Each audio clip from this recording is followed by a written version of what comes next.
7h45, 8h moins le quart. Eh oui, 8h moins le quart. Dans les procédures de divorce, les juges ordonnent de plus en plus souvent la fouille des SMS ou du disque dur des ordinateurs. Avec nous pour en parler, Sébastien Domas, bonjour.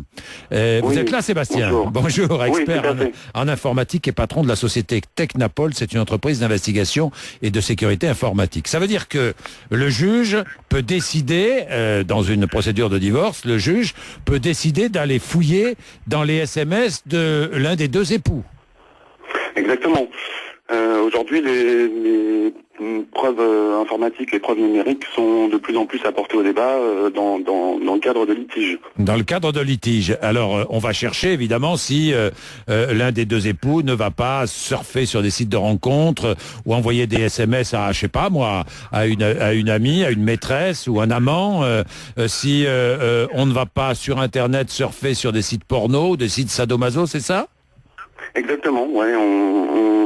On peut analyser ces éléments-là à la demande d'un juge pour effectivement confirmer ou infirmer une théorie selon laquelle le conjoint aurait des pratiques sexuelles déviantes et on pourrait effectivement voir comme ça quel est son profil psychologique. Bon, Sébastien, je vous garde 2 minutes. On fait un peu de pub et un peu de météo. Je vous garde et on va parler justement des téléphones portables et des ordinateurs. Mais même si on efface son SMS, on peut quand même retrouver les SMS effacés. Vous allez nous expliquer comment. On va parler aussi des disques durs, on va parler des mails au bureau, aussi de la pratique des mails privés au bureau. 7h46, vous êtes sur RMC Savoir 9. Sébastien Domas est toujours avec nous, expert en informatique, patron de la société Technapol, entreprise d'investigation et de sécurité informatique. Alors Sébastien Domas, j'ai des questions très précises. La première, j'envoie des SMS de mon téléphone portable, puis je les efface.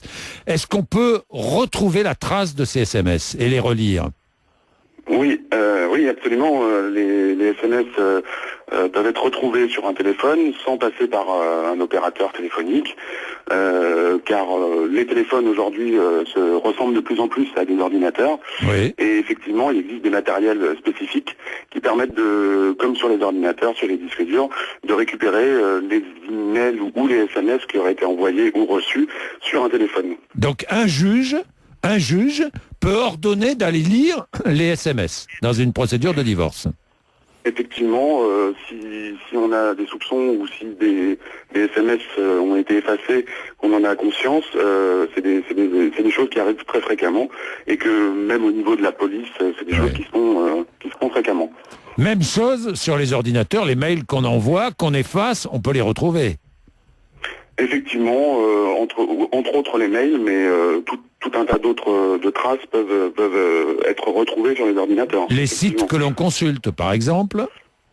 Voilà, les sites que l'on consulte, les gens qui ont un petit peu l'habitude savent qu'on a un historique qui est conservé dans les navigateurs.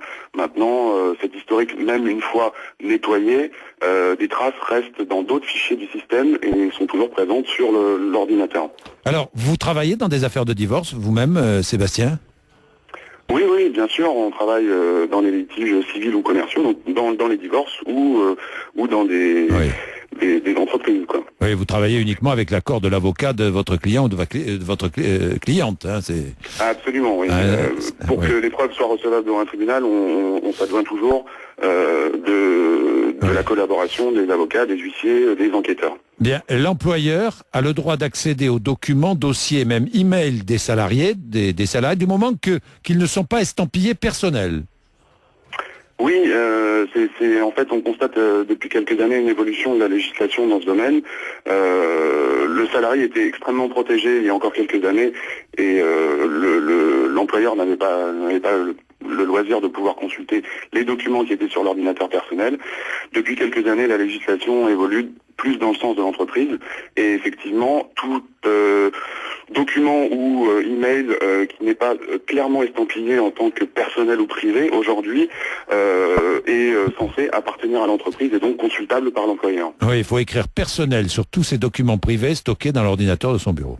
C'est cela. Voilà, on peut créer un répertoire qui s'appellerait personnel et mettre uniquement ces documents personnels. Merci beaucoup. Merci Sébastien Domas. Merci, au revoir. Au revoir, bonne journée, merci.